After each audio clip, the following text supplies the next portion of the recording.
Friend, आज हम लोग करने वाले हैं डिजिटल एजुकेशन का मोस्ट इम्पॉर्टेंट सवाल। इससे पहले क्लास अगर शुरू करेंगे तो आप सभी के बीच में मैं ये आप सभी को बताना चाहता हूं कि डिजिटल एजुकेशन की कुछ क्लासेस हम यूट्यूब के ऊपर करवा चुके हैं और इन सभी क्लासेस को आपको हमारे प्लेलिस्ट पर वहां पर मिल जाएगा। तो उन सभी वीडियो को आपको देखना जरूरी है एग्जाम को पर्पस के लिए। तो आज हम लोग करने वाले हैं डिजिटल एजुकेशन की मोस्ट इंपॉर्टेंट सवाल। तो क्लास को शुरू करने से पहले आप सभी के बीच में एक विशेष सूचना, हमारा जो सेकेंड सेमेस्टर का कोर्स लॉन्च हो चुका है। आप जाकर के इस सेकेंड सेमेस्टर के कोर्स को हमारे ऐप से आप परचेस कीजिएगा, जहां पर हर ऑनर्स के हर विषय को हम लोग पढ़ाने वाले हैं 499 रुपीज़ में। अभी आपका डिस्काउंट चल रहा है 499 से, और 15 तारीख से हमारा कोर्सेस आपका अवेलेबल हो जाएगा। लगातार क्लासेस हमारी 15 तारीख से सेकेंड सेमेस्टर का चलने वाला है। सर पढ़ाएंगे, हम पढ़ाएंगे, और एक हमारे फीमेल टीचर आ रही है वो भी पढ़ाएंगे। यहाँ पर आपको क्या क्या बेनिफिट मिलेगा, तो आपको लाइव रिकॉर्डिंग क्लासेस मिलेगी, कंप्लीट सिलेबस के बाद एनालिसिस करवाएंगे, क्लास नोट और डाउट सेशन। इसके साथ ही साथ डाउट सेशन, हमारे पास जो भी फैकल्टी हैं वो अपने सभी विषयों पे एक्सपर्ट हैं। मैं आपको English honours, MDC paper, geography के पेपर, डिजिटल एजुकेशन और ह्यूमन राइट्स की सभी विषय के ऊपर मैं आपको पढ़ाऊंगा। और हमारा ये कॉन्टैक्ट नंबर है, किसी भी प्रकार अगर परचेस करने के दौरान आप किसी भी प्रकार की समस्या का सामना अगर करते हो या फिर कोर्स के बारे में और अधिक से अधिक अगर आपको जानकारी लेना है, तो हमारा ये जो नंबर है 9798453896, इसमें आप हमें कांटेक्ट करिए। हमारा जो टेक्निकल टीम है आपको बेहतर तरीके से आपका किसी भी प्रकार का डाउट हो या फिर प्रॉब्लम हो उसको बड़ी प्यार से आपको समझा देंगे। तो भूलिए मत, 15 तारीख से हमारा 15 मई से हमारा सेकेंड सेमेस्टर का कोर्स स्टार्टिंग हो रहा है और हमारे साथ जुड़े रहिए। चलिए आज की क्लासेस की ओर हम लोग मूव करते हैं। तो आज का क्लासेस का आपका पहला क्वेश्चन हम लोग आज पढ़ने वाले हैं कंप्यूटर का लैंग्वेज के बारे में। मोस्ट इंपॉर्टेंट टॉपिक से कंप्यूटर लैंग्वेज, इससे भर भर के आपका सवाल आएगा। और क्लास स्टार्टिंग करने से पहले कुछ चीज़ों के बारे में आप सभी को मैं बताना चाहता हूँ। कुछ चैप्टर के ऊपर विशेष ध्यान दीजिए, आप सभी कुछ चैप्टर के ऊपर विशेष ध्यान दीजिए। फॉर एग्जाम्पल आप पहला लिनक्स को करके जाइएगा, देखिएगा लिनक्स का वीडियो है, इस लिनक्स को मोस्ट इंपॉर्टेंट है, लिनक्स को करके जाइए। दूसरा है इनपुट आउटपुट, इनपुट आउटपुट आपको करके जाना है। इनपुट आउटपुट इसको छोड़ना नहीं है, इनपुट आउटपुट को आपको करके जाना है। तीसरा है कि आपका हार्डवेयर सॉफ्टवेयर, इसका वीडियो आ जाएगा, बहुत ही जल्दी आ जाएगा, हार्डवेयर सॉफ्टवेयर, ठीक है, इसको आपको करके जाना है। चौथा कंप्यूटर का लैंग्वेज, चौथा कंप्यूटर का लैंग्वेज, इन सभी विषय के ऊपर, इन सभी टॉपिक्स के ऊपर। और इसके अलावा जो अभी आपका लाइव सेशन थोड़ी देर में आ जाएगा, लाइव सेशन, लाइव सेशन को हमारे द्वारा जो प्रोवाइड किया जाएगा लाइव सेशन, उसी लाइव सेशन में आप सभी बच्चे जुड़े रहिए और जितना भी बताएंगे, जो भी बताएंगे वो सभी आपके एग्जाम में आने की प्रबल संभावना है। तो आज के क्लास को स्टार्टिंग करते हैं। पहला सवाल, what is a computer language? Computer का लैंग्वेज किसे करते हैं? कंप्यूटर की भाषा, ठीक है। तो कंप्यूटर लैंग्वेज क्या है? तो इसका कंप्यूटर का लैंग्वेज है a language used to communicate with computers. Computer का भाषा क्या है ना? कंप्यूटर का भाषा होता है एक ऐसा भाषा जो कंप्यूटर के जो अदर्स जो पार्ट्स हैं उसके साथ संवाद स्थापित करने के लिए कंप्यूटर लैंग्वेज का हम लोग इस्तेमाल करते हैं। दूसरा सवाल, which is the lowest level computer language? Computer की भाषा में सबसे निम्नगामी, सबसे निचला भाषा कौन सा है? तो क्वेश्चन नंबर टू का करेक्ट आंसर होगा मशीन लैंग्वेज। मशीन लैंग्वेज सबसे निम्नगामी भाषा इसको माना जाता है कंप्यूटर के लैंग्वेज के लिए। चलिए आगे की ओर बढ़ेंगे। Question number 3, machine language uses, machine language क्या इस्तेमाल करता है? क्वेश्चन नंबर 3 कि मशीन लैंग्वेज क्या इस्तेमाल करता है ना? मशीन लैंग्वेज 0 और 1 को इस्तेमाल करता है। मशीन लैंग्वेज में 0 एवं 1 का इस्तेमाल होता है। चलिए अब आते हैं क्वेश्चन नंबर 4 की ओर। Which language is closer to the machine language, कौन सा लैंग्वेज मशीन लैंग्वेज के सबसे नजदीक के रूप में मानी जाती है? Question number 4। तो क्वेश्चन नंबर 4 का करेक्ट आंसर क्या होगा? ऑप्शन ए, असेंबली लैंग्वेज, ये सबसे क्लोज मानी जाती है मशीन लैंग्वेज का। चलिए अगला सवाल question number 5, which of the following is A high level language, तो इनमें से कौन सा हाई लेवल उच्च स्तरीय कंप्यूटर की भाषा है? Question number 5। तो क्वेश्चन नंबर 5 का करेक्ट आंसर क्या होगा? अभी हम लोग देखते हैं। ऑप्शन सी, ऑप्शन ए का सी होगा, यानी ये भी सही है, बी भी सही होगा, जावा भी होगा और ऑप्शन सी भी सही होगा, यानी पाइथन। कुल मिलाकर के ऑल ऑफ दिस ये सही आंसर होगा। चलिए अगला सवाल, who translate assembly language into the machine language, कौन इनमें से कौन है जो असेंबली लैंग्वेज को अनुवादित कर देता है मशीन लैंग्वेज में, ट्रांसलेट करता है यानी अनुवाद करता है, असेंबली लैंग्वेज को कंप्यूटर लैंग्वेज में तब्दील करता है, ट्रांसलेट करता है। ट्रांसलेट का मतलब क्या होता है? अनुवाद करना। क्वेश्चन नंबर 6, क्वेश्चन नंबर 6 का करेक्ट आंसर होगा बी, असेंबलर। याद रखिएगा कि असेंबली से होगा असेंबलर, इस चीज को खाली याद रखिएगा। असेंबली है असेंबली टू मशीन, इसको करने का एक छोटा सा ट्रिक आपको बता रहे हैं, आसान सा ट्रिक बता रहे हैं। देखिए असेंबली में ए उठाइए, ए से एरो दीजिए एम में, ठीक है ना? दोनों में क्या है? लैंग्वेज, उसको लैंग्वेज को छोड़िए। अगर ए से एम जा रहा है, अगर ए से कहां जा रहा है? एम जा रहा है, तो ए से एम जाने का माध्यम कौन होगा? ए होगा। इस चीज को याद रखिएगा। और इसको और आसान से, आपको एप्पल पसंद है, आपको एप्पल पसंद है, आपको एप्पल मोबाइल है और आपका दोस्त के पास मोटोरोला, ठीक है, मोटोरोला आपको दोस्त के पास है, तो आपको इसकी ओर जाना है, ठीक है ना? तो आप खुद आपका मोबाइल आपको लेके जाएगा, ठीक? इस चीज को याद रखिएगा। तो असेंबली से हम लोग असेंबलर को, ये ट्रिक याद करके रखिएगा कि ए टू एम तो ए होगा यानी असेंबलर होगा। अगला सवाल, which language is directly understood by the computer, वो कौन सा भाषा है जो कंप्यूटर के द्वारा सीधी तौर पर समझा जा सकता है? क्वेश्चन नंबर 7, क्वेश्चन नंबर 7 का करेक्ट आंसर क्या होगा? Machine language. किस कैसा आप याद रखिएगा? देखिए कंप्यूटर क्या है? हाँ, कंप्यूटर क्या है? मशीन है, तो ये अपना भाषा को तो लर्न करके रख सकता है ना। हम इंसान हैं, हम अपनी भाषा, हमारी मातृभाषा, चाहे हमारी मातृभाषा हिंदी हो, संथाली हो, कुड़मी हो, बंगाली हो, जो भी हमारी मातृभाषा है, उस मातृभाषा को तो हम लोग जानेंगे। तो कंप्यूटर क्या है? मशीन है। तो कौन सा लैंग्वेज को कंप्यूटर बढ़िया तरीके से याद कर सकता है या नहीं समझ सकता है? तो ये होगा मशीन लैंग्वेज। चलिए आगे की ओर बढ़ेंगे। Question number 8, which of the following is an example of high level language, इनमें से कौन हाई लेवल लैंग्वेज है यानी उच्च स्तरीय भाषा है कंप्यूटर का? C++, जावा, पाइथन या फिर all of this? Question number 8, question number 8 का करेक्ट आंसर क्या होगा? All of this, option D इसका करेक्ट आंसर होगा।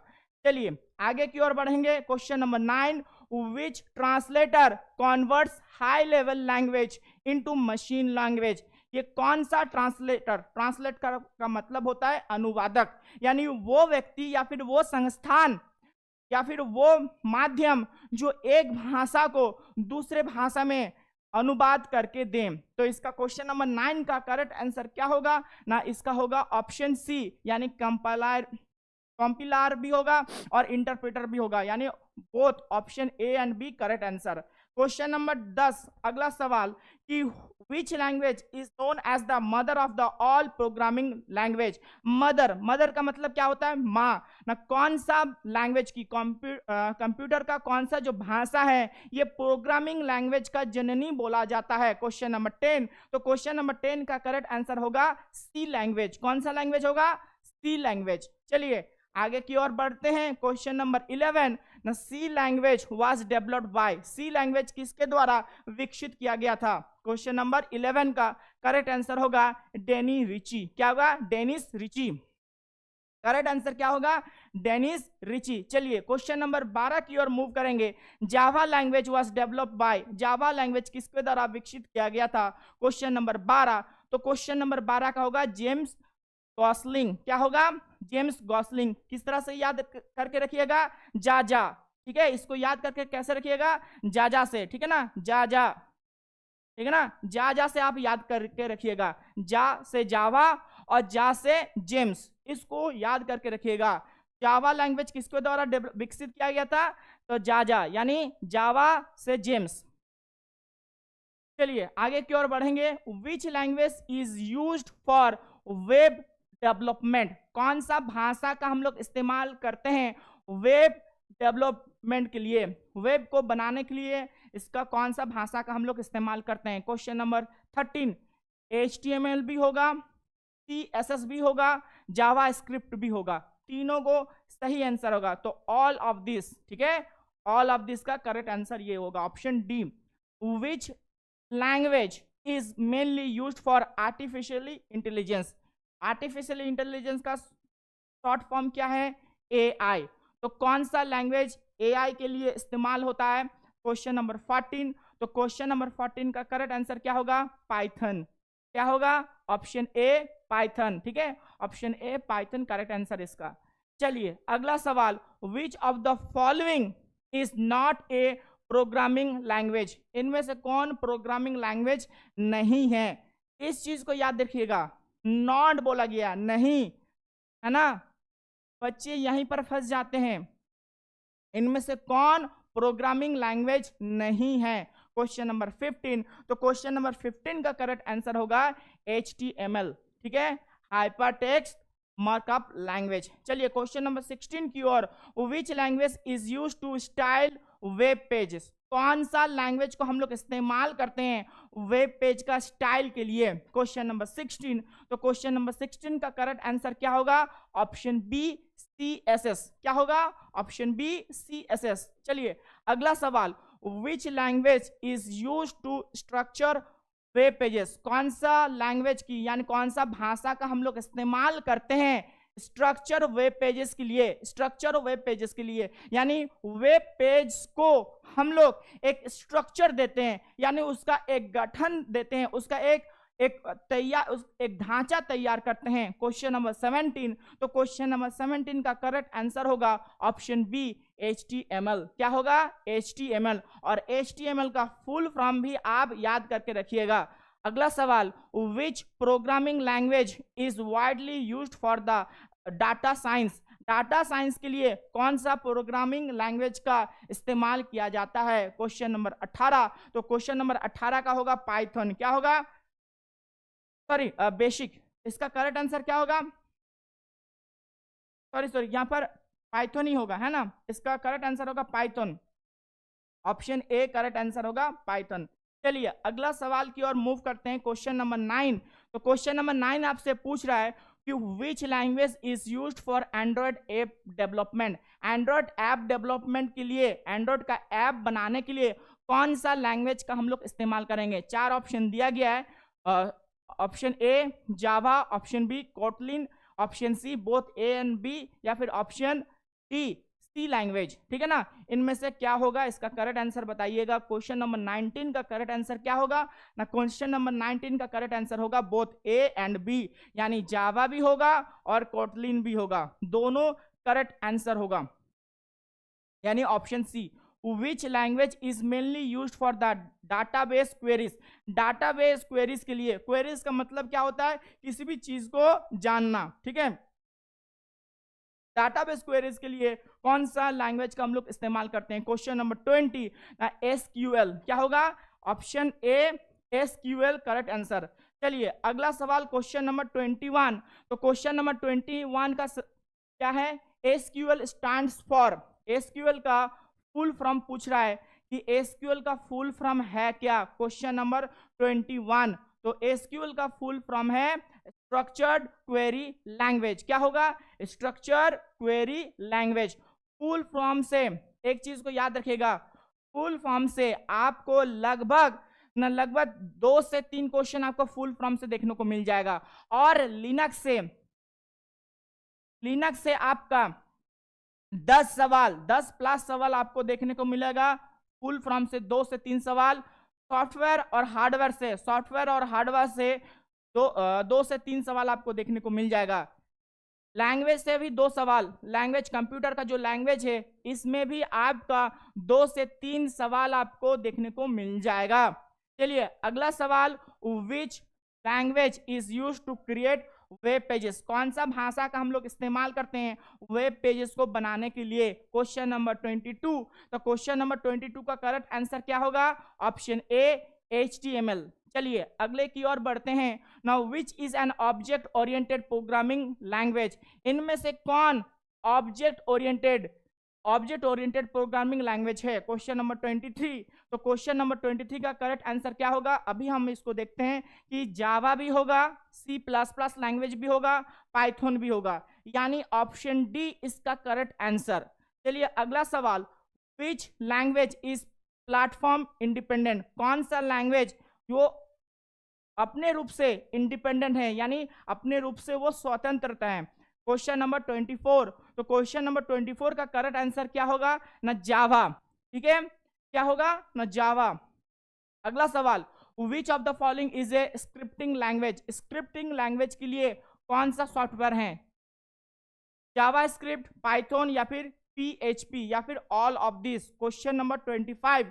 तो क्वेश्चन नंबर 25 का क्या होगा? All of this. ठीक है ना, इसका करेक्ट आंसर। चलिए question number 26, which language is mainly used for the system programming. कौन सा लैंग्वेज को हम लोग सिस्टम प्रोग्रामिंग के लिए हम लोग इस्तेमाल करते हैं? Question number 26। तो 26 का करेक्ट आंसर होगा ऑप्शन ए, यानी C लैंग्वेज। चलिए आगे की ओर बढ़ते हैं। Question number 27, which of the following is a 4th generation language. इनमें से कौन 4th जनरेशन का लैंग्वेज है? Question number 27। ना 27 का करेक्ट आंसर होगा ए, SQL। और SQL का फुल फॉर्म अभी हम करवाए हैं। Question number 28, which language is used for the statistical computing. Statistical computing के लिए कौन सा लैंग्वेज का हम लोग इस्तेमाल करते हैं? Question number 28। तो ये होगा R लैंग्वेज। क्या होगा? R लैंग्वेज का।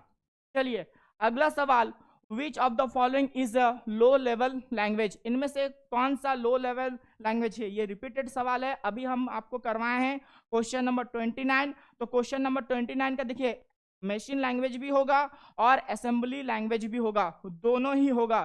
तो इसका करेक्ट आंसर होगा both option A and B, दोनों सही है। यानी कुल मिलाकर के आपको यहां से करेक्ट ऑप्शन को जो टिक लगवाना है वो होगा ऑप्शन C। चलिए अब COBOL यानी कोबल का किस पर्पस के लिए इसका इस्तेमाल होता है? Question number 30। तो क्वेश्चन नंबर 30 का होगा बिजनेस एप्लीकेशन, ट्रेड यानी व्यापार के लिए इसका इस्तेमाल होता है कोबोल का। चलिए अगला सवाल देखते हैं।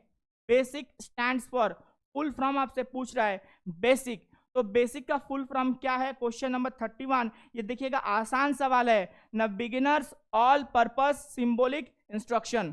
ठीक है, beginners all purpose symbolic instruction basic का फुल फॉर्म है। और ये 100% आप श्योर के साथ, सियोरिटी के साथ हम आपको कह सकते हैं कि फुल फॉर्म से आपका सवाल आपको देखने को मिलेगा। फुल फॉर्म से सवाल बार बार बोल रहे हैं, लिनक्स और फुल फॉर्म, इसमें ज्यादा ध्यान दीजिएगा। अगला सवाल question number 32, which language is developed by the Microsoft. इनमें से कौन सा लैंग्वेज को माइक्रोसॉफ्ट के द्वारा विकसित किया गया है? Question number 32। तो क्वेश्चन नंबर 32 का करेक्ट आंसर क्या होगा? सी। ठीक है ना, 32 का होगा सी, ऑप्शन ए। चलिए अगला सवाल, which language is mainly used in Apple ecosystem. Apple ecosystem में कौन सा लैंग्वेज का इस्तेमाल किया जाता है? Question number 33। तो 33 का क्या होगा? Option A, Swift language. क्या होगा ना? Swift language. चलिए आगे की ओर बढ़ते हैं। Now which language is used for the creating dynamic web pages. Dynamic web pages के लिए कौन सा लैंग्वेज का हम लोग इस्तेमाल करते हैं? क्वेश्चन नंबर 34 ना होगा PHP। क्या होगा? PHP लैंग्वेज का इस्तेमाल करते हैं। चलिए अगला सवाल, which programming language is used for game development. Game development के लिए कौन सा लैंग्वेज का हम लोग इस्तेमाल करते हैं? Question number 35। तो C++, C हैशटैग और पाइथन, इनमें से तीनों को करेक्ट आंसर होगा, यानी ऑप्शन डी। चलिए अगला सवाल, question number 36, which translator executes the programme line by line. कौन सा ट्रांसलेटर एग्जीक्यूट करता है, यानी काम को खत्म करता है, program line by line, program को लाइन बाय लाइन खत्म करता है? Question number 36। तो 36 का करेक्ट आंसर होगा इंटरप्रेटर। क्या होगा? इंटरप्रेटर। चलिए अगला सवाल, क्वेश्चन नंबर 37 की ओर हम लोग मूव करते हैं कि which translator converts the whole program at once. सभी प्रोग्राम को एक ही बार में ट्रांसलेट कर देता है, यानी अनुवाद कर देता है। Question number 37। तो क्वेश्चन नंबर 37 का करेक्ट आंसर होगा ऑप्शन ए, कंपाइलर। क्या होगा? कंपाइलर। चलिए अगला सवाल, which of the following is not a high level language. इनमें से कौन हाई लेवल लैंग्वेज नहीं है? तो क्वेश्चन नंबर 38, ये इसका करेक्ट आंसर क्या होगा? 38 का ऑप्शन ए, मशीन लैंग्वेज। ठीक है। चलिए अगला सवाल, विच generation language is assembly language. इनमें से कौन सा जनरेशन का जो लैंग्वेज है ये असेंबली लैंग्वेज का हिस्सा है? Question number 39। तो 39 का करेक्ट आंसर होगा बी। ठीक है, सेकंड जनरेशन। अगला सवाल, machine language belongs to which generation. Machine language कौन सा जनरेशन को बिलोंग करता है? Question number 40। तो 40 का होगा ए, फर्स्ट जनरेशन। फर्स्ट और सेकंड जनरेशन का ये दोनों चीज को याद के रखिएगा, क्योंकि यहीं से सवाल पूछता है। अगला सवाल, C++ is an extension of. C++ किसका एक्सटेंशन है? Question number 41। तो ये होगा सी का। आसान सवाल है, ऑप्शन से आपको पता चल जाएगा। चलिए, विच language is mainly used for the web back and. Web back and के लिए कौन सा प्रोग्राम को हम लोग इस्तेमाल करते हैं? Question number 42। तो 42 का होगा PHP, पाइथन और Node.js। तो यानी option D, all of this correct सवाल होगा। चलिए अगला सवाल, which language is used for AI and machine learning. AI के लिए यानी आर्टिफिशियल इंटेलिजेंस के लिए और मशीन लैंग्वेज के लिए कौन सा लैंग्वेज का हम लोग इस्तेमाल करते हैं? Question number 43। तो पाइथन और आर लैंग्वेज। ठीक है, पाइथन एवं आर लैंग्वेज दोनों ही करेक्ट सवाल होगा। चलिए अगला सवाल, which language is known for its simplicity. ना कौन सा लैंग्वेज है जो अपनी साधारणता के लिए जानी जाती है? Question number 44। तो क्वेश्चन नंबर 44 का करेक्ट आंसर होगा पाइथन। चलिए अगला सवाल, which of the following is A markup language. इनमें से कौन मार्कअप लैंग्वेज है? देखिए कितना आसान सवाल है। Question number 45। तो 45 का होगा ए। मार्कअप किस में आता है? HTML आता है। चलिए अगला सवाल, which programming language is used to build iOS apps. iOS app बनाने के लिए कौन सा प्रोग्रामिंग लैंग्वेज का हम लोग इस्तेमाल करते हैं? Question number 46। तो इसका होगा स्विफ्ट भी होगा और ऑब्जेक्टिव सी भी होगा, यानी ऑप्शन सी इसका करेक्ट आंसर। चलिए अगले सवाल की ओर हम लोग मूव करते हैं कि which language is mostly used for the scripting web. Scripting web के लिए कौन सा लैंग्वेज का हम लोग इस्तेमाल करते हैं? Question number 47। तो 47 का होगा ए, जावा स्क्रिप्ट। चलिए 48, विच language is commonly used in embedded system. Embedded system के लिए कौन सा लैंग्वेज का हम लोग इस्तेमाल करते हैं? Question number 48। तो 48 का होगा सी लैंग्वेज का। क्या होगा? सी लैंग्वेज। चलिए अगला सवाल, क्वेश्चन नंबर 49। तो 49 का सवाल है कि विच programming language is developed by the Google. ये इंपॉर्टेंट है, अब तक का सबसे इंपॉर्टेंट लैंग्वेज का सबसे इंपॉर्टेंट ये सवाल है, याद करके रखिएगा। Question number 49। तो गो लैंग्वेज। क्या होगा? गो प्रोग्रामिंग लैंग्वेज, गूगल से Go. Which of the following is a compiled language, इनमें से कौन कंपाइल्ड लैंग्वेज है? Question number 50। तो क्वेश्चन नंबर 50 का करेक्ट आंसर होगा सी भी होगा, सी प्लस प्लस भी होगा और जावा भी होगा, यानी ऑप्शन डी इसका करेक्ट आंसर होगा। और जैसे कि आप सभी को अभी बताएं कि क्लास को खत्म करने से पहले आप सभी एक बात की ओर सुनिश्चित करके जाइएगा कि हमारा जो क्लासेस हैं सेकेंड सेमेस्टर का वो 499 में अभी अगर आप क्लास को लेते हैं तो 499 में आपको मिल जाएगा, बहुत ही कम प्राइस में। जो प्राइस का एक्चुअली कॉस्ट है 999, ठीक है, 999, वो आपको 499 में मिल जाएगा। और सेमेस्टर 2 का हमारा क्लास 15 मई से स्टार्ट हो रहा है, न्यू बैच हो रहा है, और हमारे साथ जुड़े रहिए और बेहतर तरीके से अपना प्रिपरेशन को सेकेंड सेमेस्टर में भी कंटिन्यू कीजिए। पहले भी बता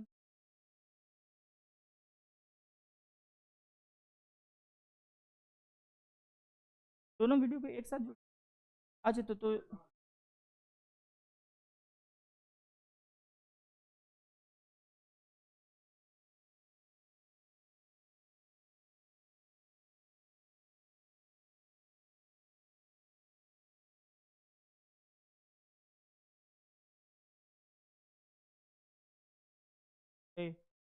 इंट्रोडक्शन ऑफ कंप्यूटर लैंग्वेज, अभी ये बता कंप्यूटर लैंग्वेज बताएं। इंट्रोडक्शन ऑफ लैंग्वेज बताएं अभी, इंट्रोडक्शन ऑफ कंप्यूटर।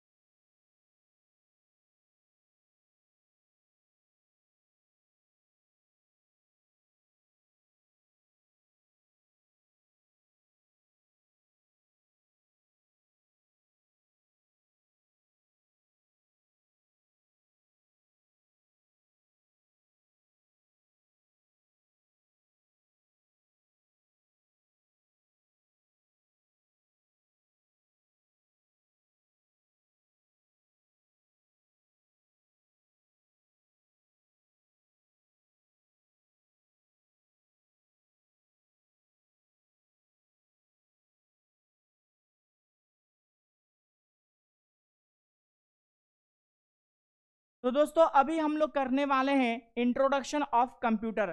कंप्यूटर का जो इंट्रोडक्शन है इसको हम लोग देख लेते हैं।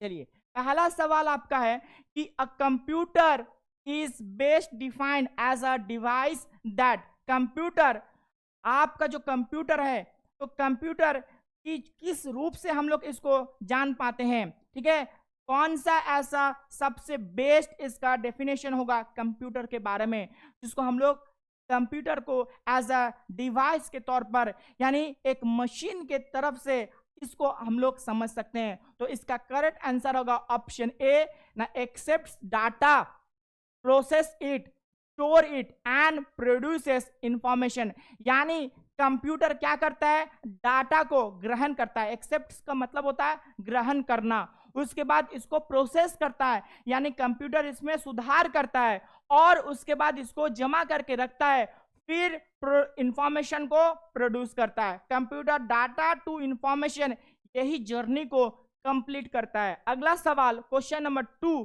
कि the control unit of a CPU mainly performs which function, computer का जो कंट्रोल यूनिट होता है, कंप्यूटर का जो सीपीयू का जो कंट्रोल यूनिट होता है वो कौन सा काम को कंप्लीट करता है। क्वेश्चन नंबर 2, तो इसका करेक्ट आंसर होगा option B, directs and coordinates all operation of the computer, यानी कंप्यूटर के सभी ऑपरेशंस को ये क्या करता है, दिशा निर्देश देता है, और सभी ऑपरेशन यानी कंप्यूटर का जो भी काम हो रहा है इसको सामंजस्य बनाते हुए ये अपना काम को खत्म करता है। चलिए अगला सवाल, which of the following memory types is closest to the CPU and fastest in access, इनमें से कौन सा मेमोरी टाइप जो सीपीयू का सबसे निकटवर्ती है और सबसे जल्दी काम करता है। तो इसका क्वेश्चन नंबर 3 का करेक्ट आंसर क्या होगा, ऑप्शन ए, कैश मेमोरी। ये कैश मेमोरी सबसे जल्दी तेज गति से ये अपना काम को अंजाम देता है। अगला सवाल क्वेश्चन नंबर 4 ना, इन कंप्यूटर टर्मिनोलॉजी यानी कंप्यूटर की भाषा में the term data refers to, ये जो टर्म है डेटा ये किसके लिए जाना जाता है? क्वेश्चन नंबर 4, तो क्वेश्चन नंबर 4 का करेक्ट आंसर होगा ऑप्शन बी ना, raw facts and figures. Raw facts and figures के लिए डेटा जाना जाता है, यानी इंसान जो तथ्य देते हैं वो बेसिकली रॉ फॉर्म में रहता है, इसको प्रोसेस नहीं किया जाता है, वो प्रोसेस करने के बाद डाटा को इंफॉर्मेशन में तब्दील कंप्यूटर कर देता है। चलिए अगला सवाल, the ALU of computer is responsible for, ALU यानी अरिथमेटिकल लॉजिक यूनिट, ALU किस चीज के लिए ये जिम्मेदार होता है? क्वेश्चन नंबर 5, तो 5 का करेक्ट आंसर होगा option B, performing arithmetic and logic operation, तार्किक एवं गणना का जो काम वो ALU करता है। अगला सवाल, which of the following is an example of non volatile memory? Non volatile memory, इसको मार्क करके रखिएगा, नॉन वॉलेटाइल मेमोरी इसको मार्क करके रखिएगा, क्योंकि यह 100% एग्जाम में आपकी आने की संभावना है। इनमें से कौन नॉन वॉलेटाइल मेमोरी का उदाहरण है? क्वेश्चन नंबर 6, तो इसका करेक्ट आंसर होगा रोम। क्या होगा? रोम इसका उदाहरण है। इस चीज को, इस क्वेश्चन को मार्क करके रखिएगा, क्योंकि ये बहुत ही इंपॉर्टेंट सवाल है। चलिए अगला सवाल, the basic functional units of a computer include, computer का जो बेसिक फंक्शनल यूनिट्स है वो क्या है? क्वेश्चन नंबर 7, तो 7 का करेक्ट आंसर होगा option A, input device, output device, control unit, arithmetical logic और मेमोरी। ये सभी आपका कंप्यूटर का बेसिक फंक्शनल यूनिट, यानी इसके ऊपर आधारित करते हुए कंप्यूटर अपना काम को अंजाम देता है। अगला सवाल, विच generation of the computers first introduce integrated circuit? यह अब तक का इंपॉर्टेंट सवाल है। कंप्यूटर का जो जनरेशन का बिलोंग्स है, कंप्यूटर का जनरेशन, और ये हर एग्जाम में आपको देखने को मिलेगा, चाहे आप यूनिवर्सिटी लेवल का एग्जाम में प्रिपरेशन कीजिए या फिर जनरल कंपटीशन का, ये सवाल आपको बार बार देखने को मिलता है कि इनमें से कौन पहला इंट्रोड्यूस्ड इंटीग्रेटेड सर्किट्स हैं। तो क्वेश्चन नंबर 8 का करेक्ट आंसर होगा ऑप्शन सी, न थर्ड जनरेशन। क्या होगा? Third generation. चलिए आगे की ओर बढ़ेंगे, क्वेश्चन नंबर 9 की ओर। Now which of the following correctly represent the hierarchy of memory speed fastest to slowest? इस चीज को याद रखिएगा, यानी सबसे तेज गति से सबसे धीमे गति की ओर कंप्यूटर का जो मेमोरी है, इन मेमोरी की जो स्पीड्स को आपको सही फॉर्म में लिख करके देना है। क्वेश्चन नंबर 9, तो पहले आता है रजिस्टर आता है, उसके बाद कैश आता है, उसके बाद रैम आता है, उसके बाद सेकेंडरी मेमोरी आता है, यानी RCRS। इस चीज को याद करके रखिएगा, क्या ना, RCRS, ठीक। RCRS को, R का मतलब हो गया रजिस्टर, C का मतलब हो गया कैश, R का मतलब हो गया रैम और S का मतलब हो गया सेकेंडरी। इस चीज को याद रखेगा। The binary number system uses which of the following digit? Binary system, computer का जो बाइनरी मशीन, बाइनरी लैंग्वेज, यानी जिस भाषा में कंप्यूटर काम करता है, इसमें कितने नंबर यहां पर होता है? क्वेश्चन नंबर 10, तो क्वेश्चन नंबर 10 का करेक्ट आंसर होगा ऑप्शन सी, 0 and 1। क्या होगा? ऑप्शन सी, 0 and 1, ये बाइनरी सिस्टम में आता है। चलिए अगला सवाल, विच component of CPU interprets instruction from memory? ये कौन सा कंप्यूटर का जो पार्ट होता है ना, वो सीपीयू का इंस्ट्रक्शन को इंटरप्रेट करता है। इंटरप्रेट का मतलब होता है समझना। तो क्वेश्चन नंबर 11 का करेक्ट आंसर होगा ऑप्शन बी, कंट्रोल यूनिट। क्या होगा? Control unit. जहां सीपीयू है, एक चीज को याद रखेगा, अगर वहां पर कंट्रोल यूनिट है, ऑप्शन में अगर कंट्रोल यूनिट है तो सीपीयू से कनेक्ट करके देखिएगा, उसका लगभग 90% चांसेस है कि सीपीयू से कंट्रोल यूनिट का अगर ऑप्शन में दिया रहेगा तो ये सही सवाल होगा। चलिए अगला सवाल क्वेश्चन नंबर 12 की ओर। The full form of the ASCII, ये बहुत ही इंपॉर्टेंट फुल फॉर्म आपसे एग्जाम में पूछा जा सकता है। तो ASCII इसका फुल फॉर्म क्या है ना, American standard code for information interchange. यानी क्वेश्चन नंबर 12 का करेक्ट आंसर क्या होगा ना, ऑप्शन ए। चलिए आगे की ओर हम लोग मूव करते हैं। Question number 13, a hybrid computer combines the feature of, एक हाइब्रिड फॉर्म में कंप्यूटर में कौन सी चीज रहती है। तो क्वेश्चन नंबर 13, तो क्वेश्चन नंबर 13 का करेक्ट आंसर क्या होगा, analogue and digital computers, analogue और digital computer. For an example आपका एटीएम मशीन्स इसका सबसे बड़ा उदाहरण है, एनालॉग और डिजिटल। ठीक, चलिए अगला सवाल, which of the following is not a characteristics of computer, इनमें से कौन कंप्यूटर का कैरेक्टरिस्टिक्स नहीं है, यानी कंप्यूटर की विशेषताएं इनमें से कौन नहीं है।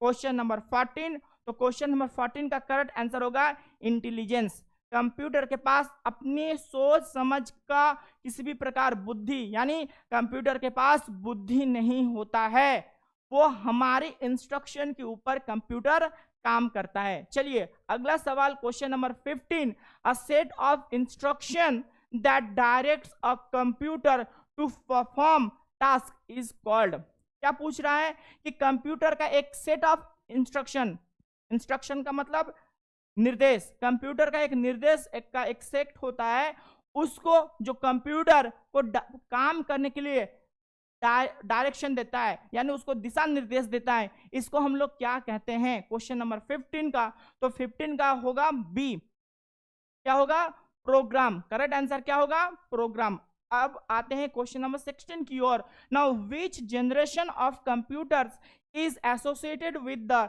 Use of micro processor. Micro processor कौन सा कंप्यूटर के जनरेशन में, इंटीग्रेटेड सर्किट वाला कुछ देर पहले हम करवाएं, और अब आता है माइक्रो प्रोसेसर, कौन सा जनरेशन कंप्यूटर माइक्रो प्रोसेसर से जुड़ा हुआ है। क्वेश्चन नंबर 16 का ये होगा आपका ऑप्शन डी, यानी फोर्थ जनरेशन। क्या होगा, फोर्थ जनरेशन, ऑप्शन डी इसका करेक्ट आंसर।